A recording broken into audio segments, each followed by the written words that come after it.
Oh, welcome everyone. So grateful that we're all together today for our Mental Health Awareness Month webinars. And today we have the privilege and honor of being with Craig O'Hare, who is a new board member for the LifeLink. Yay, Craig, thank you so much for bringing your expertise and your vision and your energy, really, and especially your expertise around the subject of depression. So this really suits the LifeLink, as our mission is as a mental health agency to really care about and hold very vulnerable sections of our population, those experiencing homelessness, substance abuse disorder, mental health issues, and just really anytime someone just down and out, we want to be together and connect and really link and support those who need it. So I am going to hand it over to Craig, and let's begin our webinar. Sounds great. Well, welcome everybody. Thanks for attending and participating in this. And thanks to Elizabeth for organizing these webinars we've been doing every week as part of Mental Health Awareness Week. I hope all of you are dealing with all of the challenges of COVID as well as possible, and hopefully the things I'll be sharing with you today will be of help as well. Let's go ahead, Elizabeth, and start with the PowerPoint. And as far as if you have questions, feel free to go down into the chat, little chat area, and chat your question in that way. And if Elizabeth feels like your question is timely and that she ought to interrupt me and ask the question, she'll do that. If she feels that it can wait till the end of the presentation, which will probably be maybe 35 or 40 minutes, she'll do that as well. And again, feel free to either have your camera on or off. I realize that not everybody is comfortable with having a camera facing them and having everybody see that. It's nice if you do have your camera on, but it's certainly fine if you don't. So the topic today is maintaining mental health and tips for dealing with depression.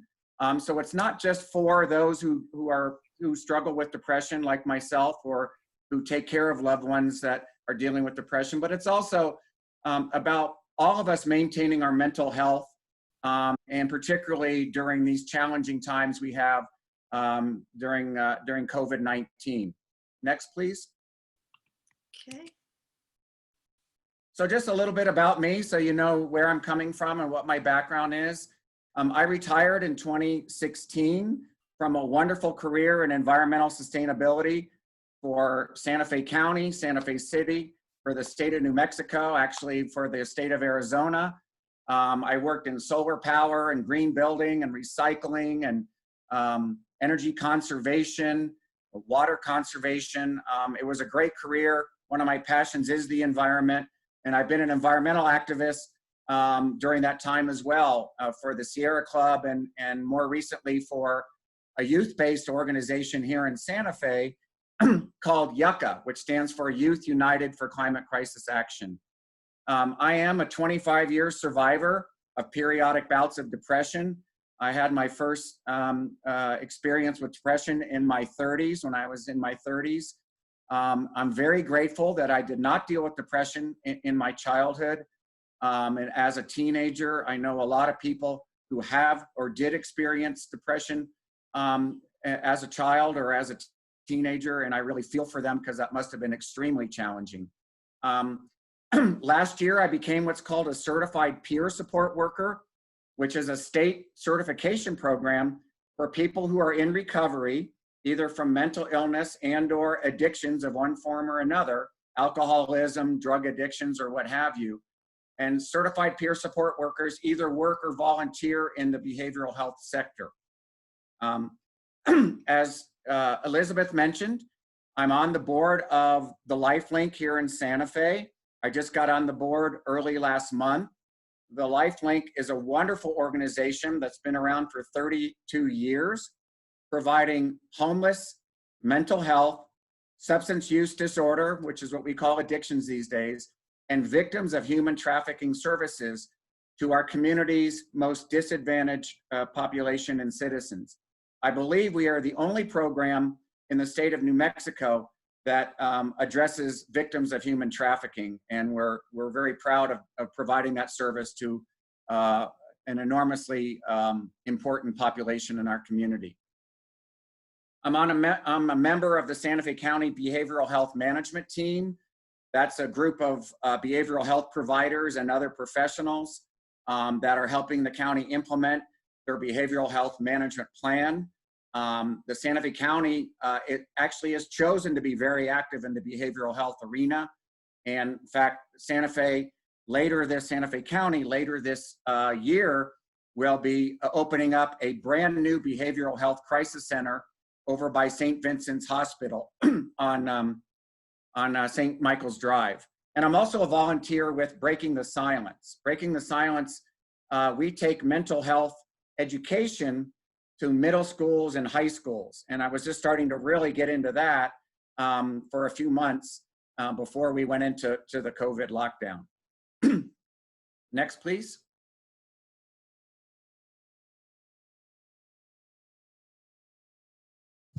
So before we get started, even though we've actually already started, this presentation is modified from a little guide I prepared last year called A Survivor's Guide to Depression. And I wrote it mainly for those that deal with depression and those who care for them. It's a short little booklet, about 30 pages. And we do have it posted on our website of the LifeLink. I've gotten some nice feedback from people who've suffered from depression from the guide, and also from a few therapists and mental health professionals. So you may want to check that out on our website, but much of what I'm presenting is modified from that guide.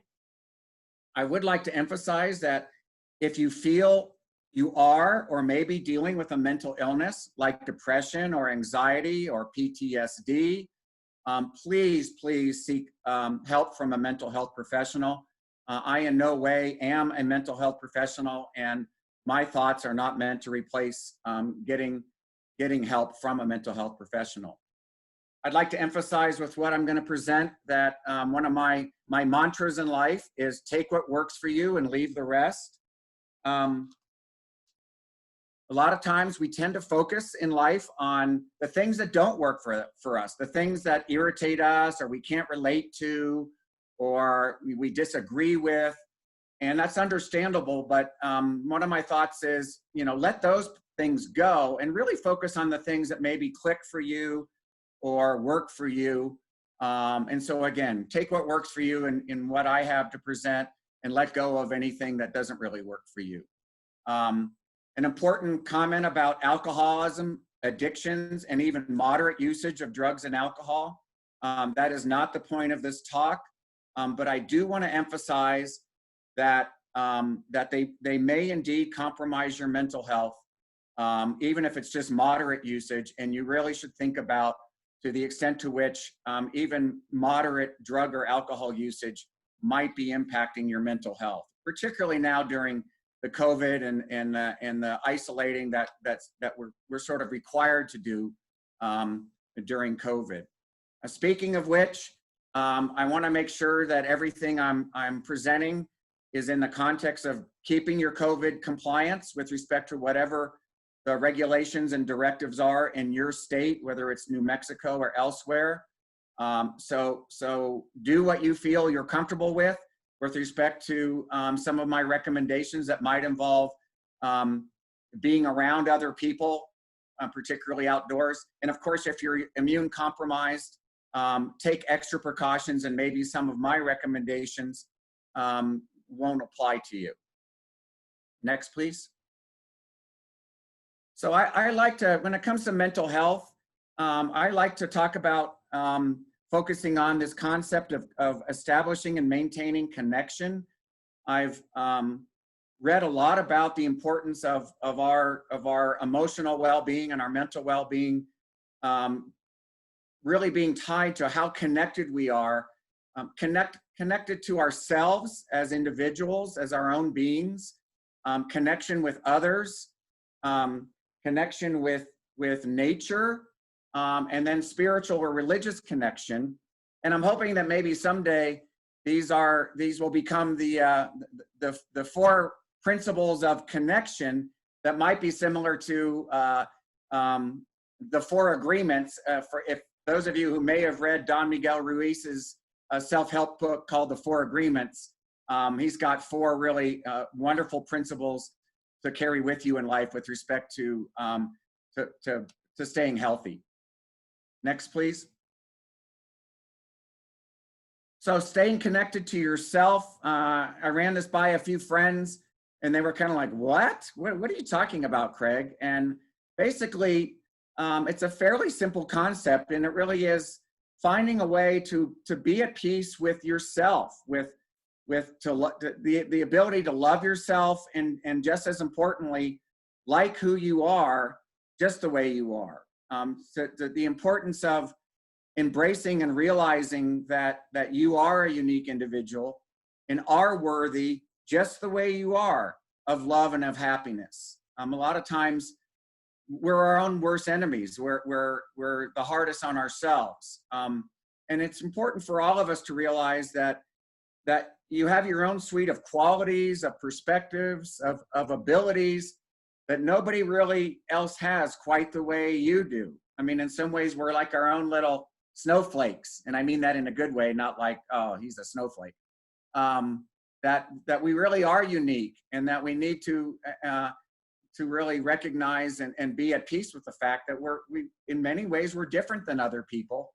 And a lot of times I think we tend to compare ourselves to other people and say, well, I'm not as good at sports as this guy, or my career and my job isn't as good as that person. And it's important to really recognize that we bring a lot to the table for ourselves that we need to really, really respect and honor. And so it's a little bit of a trite notion, but we really, really do need to treat ourselves as we would our own best friend. As I mentioned, often we're the hardest on ourselves. Those internal voices we have in our heads that say, I'm not worthy, or I'm a bad person, or I'm not smart, or nobody likes me.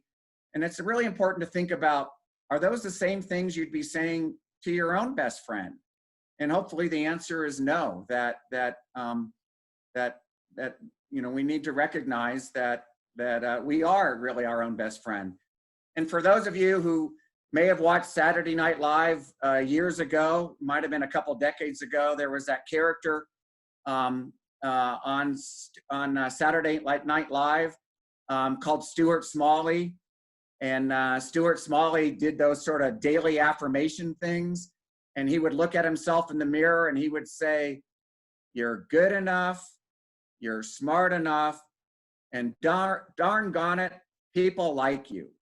And yeah, it's kind of corny, but it's actually real, that you really need to say that to yourself. You need to validate your own existence and your own importance in being on this planet with others. Next, please. So the second connection principle is connecting to others. Obviously, this is really a challenge during COVID. It certainly has been a challenge to me, particularly for those of us that live alone, that maybe are not in romantic relationships, and at least don't have to go into work and have the benefit of being around other people. It can be really challenging to maintain this connection with others during the COVID, again, forced isolation. But we humans are ultimately social beings, and we really do need to interact with and be around other people, ideally in person. And during COVID, it's really important to try to improvise and make that happen, even if it's not going to be in person, even if it's going to be online or on the phone. I like to say, bring back the phone. One thing that I've gotten a lot of benefit out of are Zoom gatherings like this, where we do get to interact and we do get to most of the time see each other, and that's been really helpful for me. I've done a number of trainings on Zoom where there's been like little breakout group meetings, and you really do connect with people. And while it's not as good as being in person, you get the eye contact, you get some of the body language. You get some of that connection, excuse me, you get when you're in person with somebody. And it's important to recognize that our civilized world really has unfortunately become increasingly isolating from each other. We have hectic schedules. We get inundated with emails. We're on our devices on hours and hours and hours and hours on end. And that's all kind of depersonalizing, and it's keeping us from having those connections that 100 years ago sort of came natural with the way we kind of ran our lives and were around each other so much without all of these devices in the way, whether it's TV or computers or that thing. I like to focus on the importance of belonging, belonging to a social group of one form or another that meets regularly, belonging to a book club or a hobby club or sports, a support group, church, a 12-step meetings, those sorts of things, that there is something uniquely powerful about being around a group of people, not just one or two friends, but being around 10, 12, 40, 60, 80 people. That there's power in that group togetherness that's hard to describe. And it is that sense of belonging, of being part of something other than just yourself. And part of that is the benefit of fellowship. And fellowship a lot of times is thought of as a church term, and rightfully so, of the fellowship of being part of a congregation of church. But fellowship really doesn't need to be limited to that.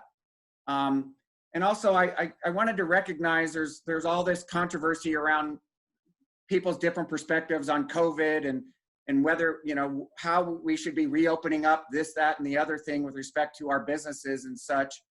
And I really respect the people who go to church, who are go to church regularly and really miss the fellowship they get by being around others that share their same religion or spirituality. I mean, I get that, one can have their relationship with God or relationship with their religion outside of church and outside of a building of church, but there really is something to be said about the fellowship that churchgoers are missing by not being able to be together. I mean, I actually feel that a lot I'm not able to be in my singing group. I have a singing group that gets together about once a week. There's about 15 or 20 of us, and we try to sing together on Zoom, and it kind of works, but it's not the same as actually being with each other in person. Next, please. So the third connection is to Earth, is to nature. Probably my favorite thing in life. I like to say that Earth is my favorite planet. They're all pretty neat, but Earth is by far my favorite. And we all need to recognize, and I think we do, that Earth is our home. I mean, Earth is the ultimate source of all life on this planet, including our own. And the reality is that for hundreds of thousands of years, depending upon how long you think humans have existed, we were intricately and intimately tied to nature. Our lives depended on it daily. And yet it's only been in the last 100 years or so that we've become mainly indoor beings, and that we've lost touch with the rhythms and cycles of nature, of the sun's movement during the year from the north to the south and back, or from the south to the north and back to the south again during the seasons, and the moon cycles, whether it's a waxing moon or a waning moon or a new moon or a full moon, the birds singing, the growing our own food. And the behavioral health world and the mental health professionals have recognized this. It's taken them a while. It's taken them quite a while, actually. But there's actually a condition that's called nature deficit disorder. And that really means that we're really disconnected from Mother Earth and from nature. And it's a problem. I like to use the phrase ecotherapy every time I go for a hike, or even if I go for a walk around my neighborhood. I'm really getting a form of ecotherapy. And so it's really important, if you never have before, to make a point of reconnecting or connecting possibly for the first time with nature in whatever ways that work for you. And there's a lot of ways that we can connect with nature without necessarily having to go for a wilderness hike or something like that. We can do it in our own backyards. So next, please. And last, and certainly not least, of the 4 connections is the importance of spiritual or religious connection. And so if you already have a spiritual or religious practice, that's awesome. And just, make sure you maintain it or even enhance it as you can or as you feel inspired. I mean, if it's worked for you in the past and it's working for you now, embrace it even more during these challenging times of COVID, because it's needed now more than ever, I should say. And while respecting those who embrace organized religion, and I certainly do, having a spiritual orientation or practice is not necessarily about believing in God or even a higher power. I rejected religion and spirituality for decades until I realized that the beauty and diversity and sheer magic of nature that I'd been enjoying my whole life really was my spirituality. And so that's what I've significantly latched onto as in my own little version of my spiritual practice. I was actually in an inpatient program 10 years ago. I did a 30-day inpatient program when my depression got really, really bad, like dangerously bad. It was outside of Tucson, Arizona, and I took a spirituality workshop or seminar as part of the things they offered. And the woman who was presenting the workshop said, your higher power, your spiritual orientation can be anything you want. And she said, it could even be your dog. And so actually I just thought to myself, okay, my spiritual higher power is going to be my dog Tika. And so I made my dog Tika my spiritual power, if you will, or my spiritual identity. And she worked for me for as long as she stayed alive as being important to my spirituality. And then finally, I realized that for atheists and maybe others that adamantly reject any concept of spirit, let alone religion or God or what have you, and that's fine. Let this concept go. As I said before, take what works for you and leave the rest, so you can just let that one go if it just doesn't work for you. Next, please.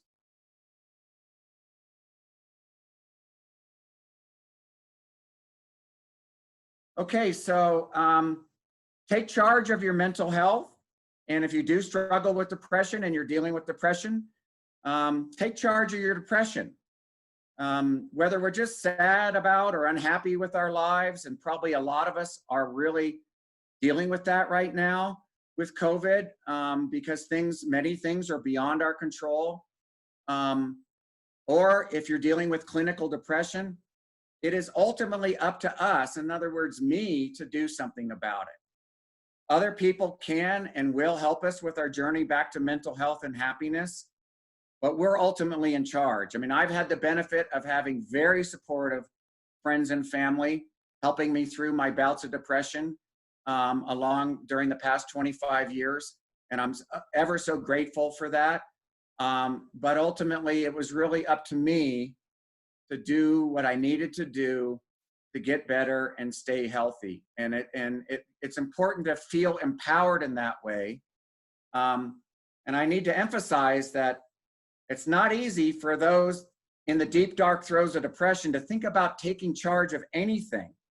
And when my depression's been really bad, all of life has felt completely overwhelming, completely intimidating, and just like, I can't do anything. I'm having a hard time making my bed. And that's okay. Taking charge can mean just taking little teeny tiny steps each day. Making your bed or going for a 10-minute walk can be taking charge. And that might sound silly for those who've never dealt with depression, but I can guarantee you that even those simple things like taking a shower or combing your hair or making your dinner or vacuuming the house can be really, really challenging when you're dealing with depression, and a lot of times the enormous fatigue that can go along with depression.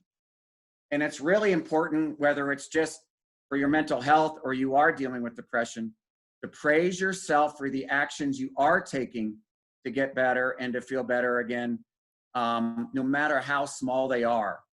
Because the reality is that the act of taking those actions, if you acknowledge them and pat yourself on the back for them, also help you make you feel better as well. Next. Okay, now we get into Craig's little bullet list of things to consider. There's about 16 of them.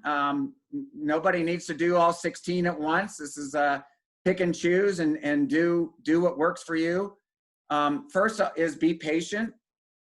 Positive change takes time, especially recovering from a bout of depression. My bouts of depression, I've probably had 10 or 11 in the last 25 years. They've gone from 2 months to maybe 6 months.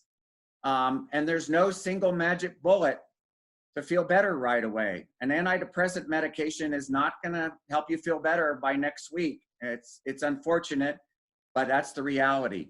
And it's important to just accept that rather than fight it or be resistant to it or be really upset about it. Second is don't isolate. One reaction is, but I don't have a choice not to isolate during COVID. Well, yes, actually you do. Your options are fewer, but you have some options. And as I mentioned before, the phone conversation, Zoom gatherings. My family on my mom's side, about 3 weeks ago, we had what I call a family reunion, which was about 25 of us got together. I've got cousins and aunts and uncles all over the country, and we did a Zoom family get together, and it was a lot of fun. And then it is possible to get outside, as long as you're outside with 1 or 2 others, as long as you stay 8+ feet apart and don't spend too much time with each other. You can be around other people and get some in-person contact with that. I get that when I go to the dog park and interact with other people at the dog park. We stay 10+ feet away from each other. My dog doesn't know anything about social distancing, but nor do the other dogs, but my all the humans do. And I've actually, when I've been walking the neighborhood, I've actually noticed people in their front yards with chairs, and you'll see maybe 2 people together on one side of the front yard and 2 people 12 feet away talking to each other. And I ask, are you neighbors or friends? And some of them have been neighbors and some are just friends. One couple came over and visited with their friends, and they sat outside. They never went inside each other's homes, and they talked for an hour and had some iced tea or what have you. And I think that's really neat. And isolating, if you're dealing with depression, is extremely common. It's really common with me. And it's just important to fight it when you feel up to it. And it's very understandable that a lot of times you're not up to socializing with others. Sometimes I've done my best in dealing with depression, and I've started driving to a social event saying, okay, I can do this. And I don't even get to the social event. I mean, like 10 minutes into my drive, I kind of break down and go, this isn't going to work for me. And I go home and I make a point of saying, hey, you gave it a shot. Sometimes I make it to the event and it's great, and I'm there for an hour and I feel really good that I did it and I socialize with others. Sometimes I get to the event and 10 minutes later, I'm like, I got to get out of here. This is not working. I don't want people to see me like this. And so I leave and I still praise myself for giving it a try. Next. So again, get out of the house. The stay-at-home message of COVID does not mean staying locked inside your home. Cabin fever is real. Cabin fever is real if you live by yourself, and cabin fever can be real if you're spending a lot more time with your romantic partner or your family members, amount of time that you normally aren't used to. And so do what you can to not be locked inside your house 24/7, gardening or just hanging in your backyard, and that sort of thing. So next is be wary of social media like Facebook and Twitter. On Facebook, everybody's life is awesome. Everybody's putting their best foot forward. They put these posts, and I do too, that say, look how popular I am, or look how successful I am, or, you know, look how athletic I am. You know, nobody's putting all these awful things, posting them on Facebook. And so, especially if you're dealing with depression, you know, it's really hard because you're doing some comparisons going, God, look how awful my life is because everybody else is just happy as can be. That may not be entirely true, but it gets to the point of making sure you're not comparing your life with other people all the time, because it's just, there's no point in doing it really. And on social media, there's a lot of angry, disrespectful discourse, a lot of vitriol. Really just avoid it. You know, there's the political sides in the COVID discussion or in politics and candidates, and it's just not healthy. It's really toxic in my opinion, and really try to avoid it. I recommend, and I have trouble following this, I recommend social media timeouts. I mean, 2 hours to some people was a lifetime of not being on your device, checking Facebook or whatever. I'm trying to do 4 hours of timeout.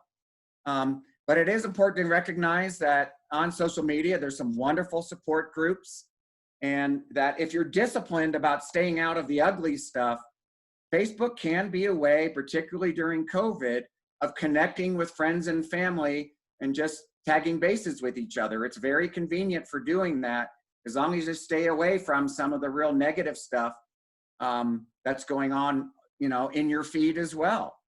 Next. So kind of related to social media is limit your news intake. 90% plus of news is negative, let's face it.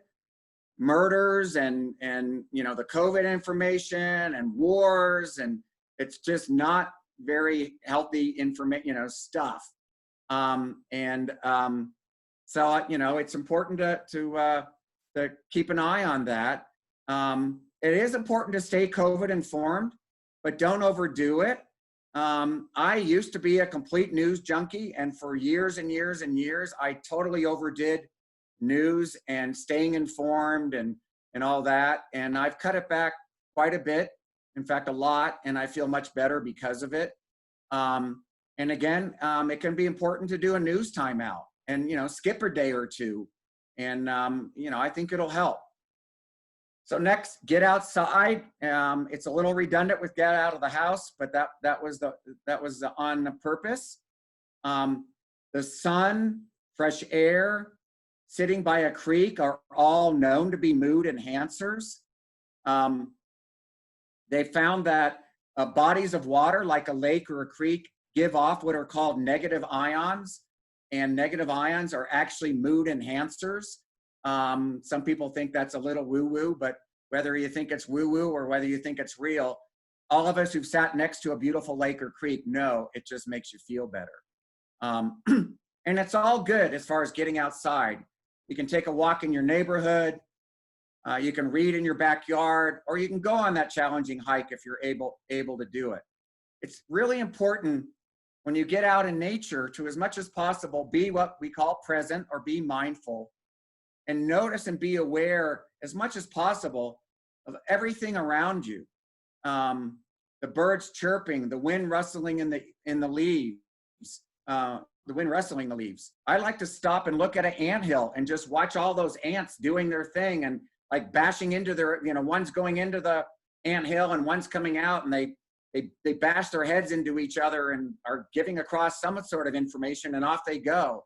But to be hyper aware of sort of everything around you. Sometimes I'll just sit outside and close my eyes and focus on not my sight, but what am I hearing?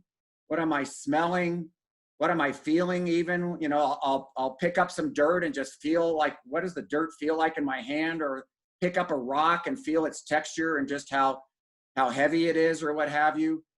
And you can get a theme going here. When possible, Leave your cell phone at home or in the car. It is hard to be present if you're checking your cell phone every 2 or 3 minutes, which is what we all tend to do, including me, if we've got it in our pockets. Gardening and landscaping, it has enormous benefits. They've proven that soil has serotonin, which is a mood-enhancing brain chemical used in antidepressant medication. So now that it's spring, doing some gardening and landscaping can be real helpful. And I like to say in the winter, since you can't garden, bring the outside inside. And I do that with houseplants. My house is plastered with houseplants that I take care of and that grow and look great during the winter. Next.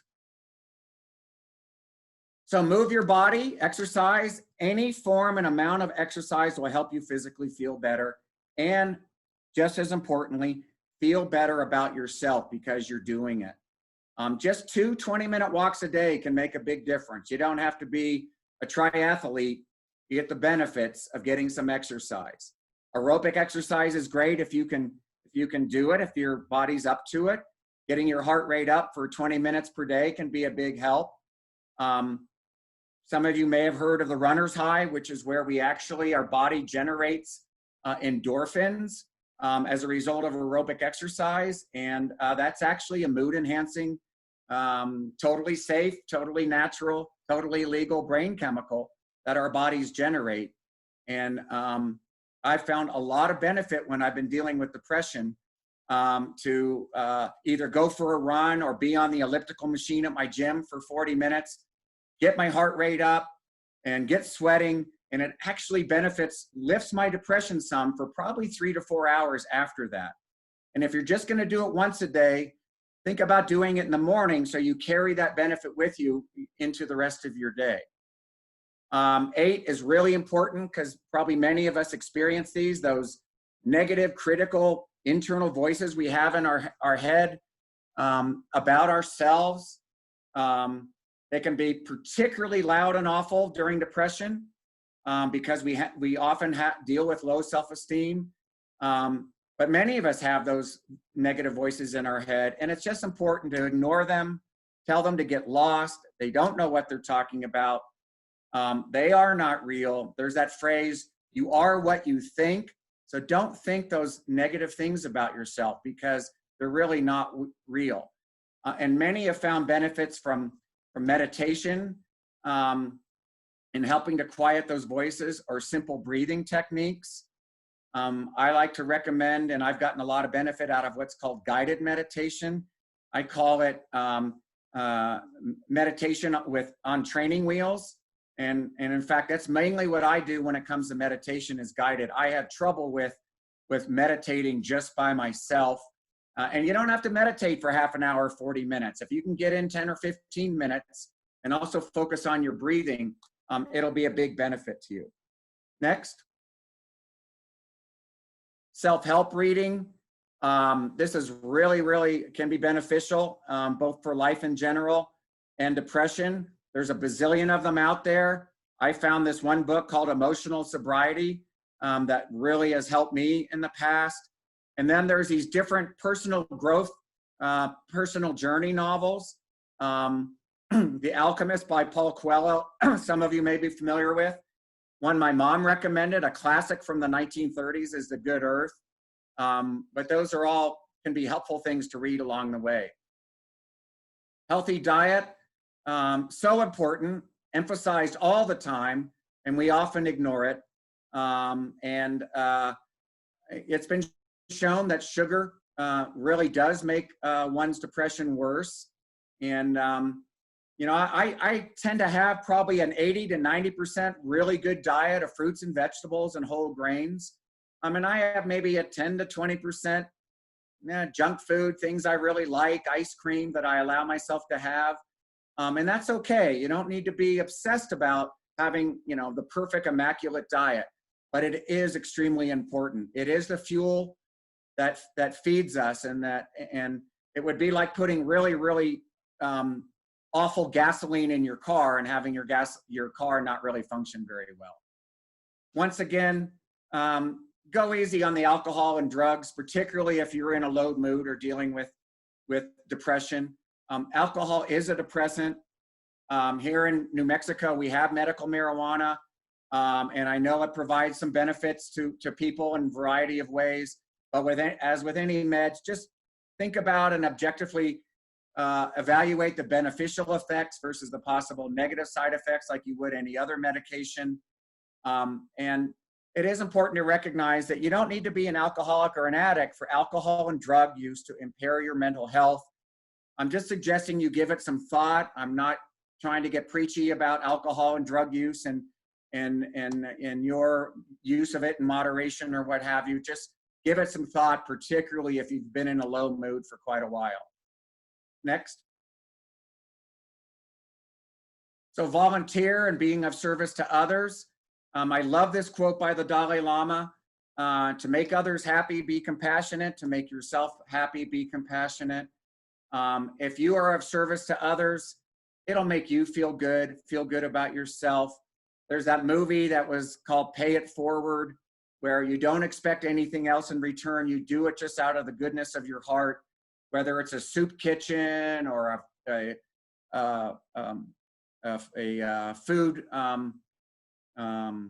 food pantry, those sorts of things. Next, embrace acceptance. This is so important. I learned this in recovery. Most of what goes on in the world and much of what happens in our personal lives, we just have no control over. And really the things that have happened to us or happened by us in the past are history. We can't change them. It's important to process that pain or that regret, but it is important to try to live for today. And I'm in no way downplaying anybody who's experienced trauma in their lives and suggesting that you'll be able to get past this trauma.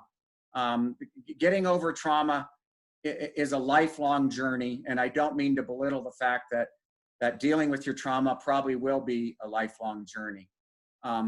It is important to realize that acceptance does not mean apathy. It doesn't mean you stop caring about these things.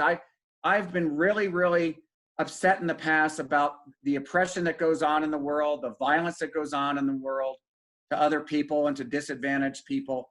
And it's been a fuel for my depression. It's made my depression worse. I've known that, but I found a way to accept that in a way that doesn't mean that I still don't care.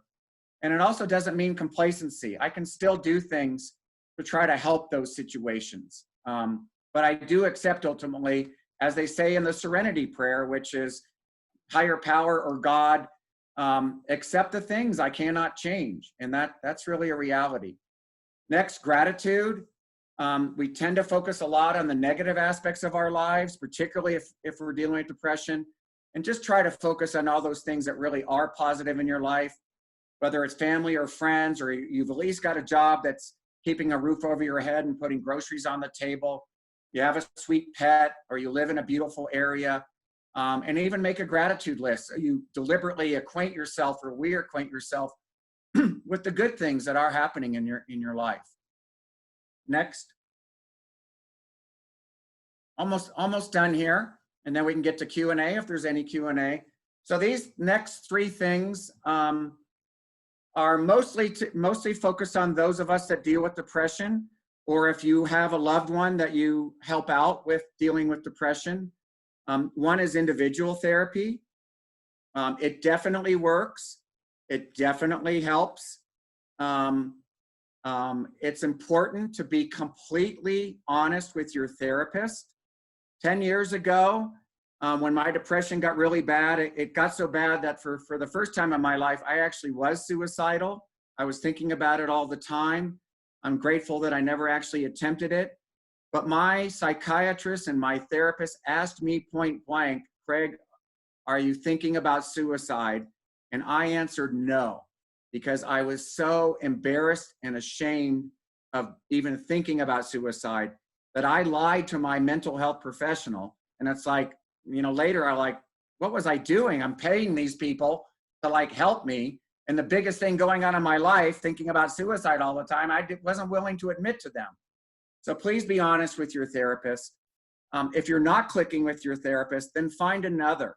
That can be hard, particularly if you've gone a couple months with them, but they're not your friends. You're paying them to help you. And if you're not clicking or don't feel like you're getting anywhere, and it can take a couple months to figure that out, then find another, and they will understand. Absolutely. And so next, and this is something that's really near and dear to my heart, which is group therapy. Group therapy is when 8 to 10 people are in a group setting, and usually there's a licensed therapist that facilitates the group interaction. And the group therapy is dynamic and powerful in a way that's different than individual therapy. It's not a replacement for individual therapy, but it's a nice complement to individual therapy. Sometimes we did art therapy, which is I found to be enormously beneficial, and which Elizabeth is on the verge of becoming our next art therapist in Santa Fe. It's really, what the neat thing is that others benefit from your story and feedback, and you benefit from theirs. And it's all in confidentiality. You pledge confidentiality, and it is sacrosanct. And finally, again, praise yourself every time you take charge of your depression, however big or however small. And then a quick word about antidepressant medications. It is a very personal decision. I would never specifically encourage somebody to take antidepressant meds or to get off of their antidepressant meds. I recommend that you do research around it, and that if you're considering it, go see a psychiatrist who has expertise in those medications. Don't just go to your primary care physician to get a quick Prozac prescription or what have you. They frankly just don't know that universe as well as a psychiatrist does. I have personally found antidepressant meds to be helpful, particularly when my depression has been pretty severe. Next, please. And then finally, a few quick thoughts. Pets and animals can be really helpful. Equine therapy with horses has been shown to be very beneficial. Just before COVID lockdown, I rescued my sweet dog from the animal shelter, Lobo. He actually rescued me. I actually was watching Jeopardy the other night, and one of the answers gave out this information, that studies have shown that if you pet your dog or your cat for 10 or 15 minutes, it actually reduces the cortisol levels in your brain. And cortisol is a stress hormone. So I was like, wow, that was amazing. And then sleep, a good night's sleep for mental and physical health is huge. We often don't focus on it enough. If you can, put away your devices at least a half an hour before going to bed. Make your bedroom as dark as possible. And you might have sleep apnea, particularly if you're somewhat overweight or older, and that can be interrupting your sleep. Think about a sleep test. And then finally, in conclusion, thanks so much for participating in this. It's really been a pleasure to present this to you. I hope that you can be well and be happy. You certainly deserve to be. I hope you think that about yourself. I am retired. I have a lot of time in my hands. If you want to contact me and talk or chat, please feel free to. I'm very serious about that. And once again, thanks. And if you have any questions, I'd be happy to answer them in the little remaining time we have.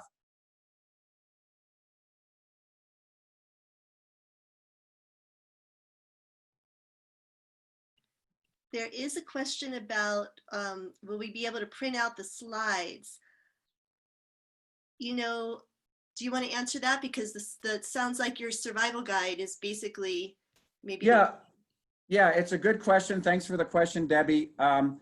So my slides, this presentation, as I mentioned, is a little bit different than my depression guide, which is focused on people who deal with depression. This is a little broader in the mental health world. And I'm hoping, Elizabeth can help me out with this, that we'll be able to put this presentation on the LifeLink website next to my depression guide so people can have access to this PowerPoint presentation. And in fact, as Elizabeth, I think, mentioned, it will also be not just the PowerPoint slides, but will also be a video cast that you can click on and direct other people to off of the LifeLink website. Yes, this will be permanent content on the website, the video itself, this recording of today with the survival guide, which has content from the slides. And I said from Beth, she wants to make sure you see Holly Bradley. Holly. Yeah, Craig, this is amazing. And doesn't it feel good after 10 years that we can see all this? Because I haven't been healthy for 10 years, but look, I came in 10 years ago in a horrible place and you kept me going. And that friendship is very deep. I love all the points, and all of them are key to my health today. Thank you. Thank you for your honesty, your vulnerability. You did great. Thanks, Beth. Beth and I were in recovery together at the inpatient program I referenced 10 years ago outside of Tucson. Believe it. We're recovery buddies then, and while we don't interact much during the year, we're still recovery buddies. Yep. Thank you. So beautiful. And Lynette Kessler says, thank you, Craig. Thank you for being here, Lynette. And then we also have from Cameron Haight, thanks very much. That was really thoughtful and helpful to me. What are your thoughts, Craig, about mental health support groups without the moderation of a professional? Sometimes these have been helpful and sometimes upsetting to Cameron. Yeah, it's a good question. Support groups are great. It can be hard to find one that you like or click with, and the fact that they're different than a group therapy group in that they don't generally have a licensed therapist sort of keeping control of things, if you will. Sometimes you can have some of the participants go south on you, and you know, if you're in one where things are upsetting, you can either tune it out, sort of like, you know, take what works for you and leave the rest, or you can just get off of it. But support groups can be really, really helpful if you find a good one. The National Alliance on Mental Illness, I think, has some support groups. I wish they were easier to find, but I think they can be wonderful. And the nice thing about support groups are generally they're free. You don't have to go through your insurance, and they can be really helpful. I mean, for people who have addictions or alcoholism, a 12-step group meeting is a support group. And I often wish that there was a 12-step meeting for just life, for just emotional health, because they are very beneficial. Maybe we need to start one of those at the LifeLink. Okay. And then let's see. So, and Lynette was asking about guiding her 84-year-old mom who is very isolated in Michigan and not reaching out to her community. Any ideas around how to encourage more connection? Yeah, well, that's a tough one. Does she live by herself? Because if she lives by herself, that can be really challenging. And if she's not internet friendly with respect to trying to find her a Zoom type support group, and that's what I would kind of recommend, is a Zoom type support group. But that's a real challenge for the elderly, particularly now when they can't get together at a senior citizen center. Or my mom is 89 years old, and she lives in a senior living here, and they can't have group meals, and she's pretty much stuck in her apartment all day, and it's a real challenge. I guess I would just say, try to get as much people interacting with her, and if she can get Zoom loaded on her camera or computer, that would help. Good. And I want to give a shout out to my dad, Bill O'Hare, and a number of the other O'Hares that joined this seminar from Oklahoma City. It was a joy to have you on this webinar as well. Yay. All right. Thank you. There's Bill O'Hare. Love you, Dad. Love you. Start crying. That's curing my depression today. Oh. And I'm serious about emailing me. You know, if you know someone that's struggling with depression, this is this is what I'm doing in retirement as a volunteer. I've, as I mentioned, I used to be a big environmental activist. I'm still doing a little bit of it, but this is where my passion is at these days, is helping those who've struggled with the same sort of things I have for 25 years. And people want to know where the survival guide is, so I'm just going to post the link real quick in the chat. Great. So let's do that. And if you're not familiar with the LifeLink, go on LifeLink, thelifelink.org, and just check us out. We've got an amazing suite of programs we offer the lower income disadvantaged populations in northern New Mexico. Yeah, I'll send out an email to all the participants with some follow-up stuff too. So here's our website. You know, and we talk about serving people experiencing homelessness and human trafficking aftercare survivors, but we also just serve the broader community. We have amazing classes on anger management and depression and art therapy for anybody who would like to integrate into our agency. We just do a short assessment and all that information is online. So I'm always thrilled about all the programs that we offer in our intensive outpatient program, our clubhouse and such. So yeah, great. Beth says, thank you for your wisdom and encouragement. It makes me so happy to see you. You are a champion. Agreed. Thank you, Paul, for being on here. All of our group, Leanne, Judy. Oh, another Elizabeth. Hello, Holly, Sandra, Paul. Thank you. Yay. When you say hi to everybody, Elizabeth, it reminds me of the way they used to do it on Romper Room. I see Bobby and Karen and Lisa and Johnny. But now it's like Brady Bunch. I see. Yeah, the Brady Bunch. Yeah. Connie. I see Craig. I see Elizabeth. Yeah. Oh, yay. All right. Are there any other questions before we sign off for the day? Thank you. All right. Well, we're going to have more offerings from the LifeLink, and so stay tuned. And if you're not part of our newsletter database, then I'd be happy to get you in there from today's registration. And you can check out everything that we're doing. Facebook is always a great way to keep in touch with us in real time. And I always just say we all need a LifeLink, and I'm glad that you're ours. So thank you. Thanks. Bye, everyone. Thank you so much, Craig. So My pleasure. Watch out, the LifeLink's going to the next level. New board member. Woohoo! Goodbye, all. Bye.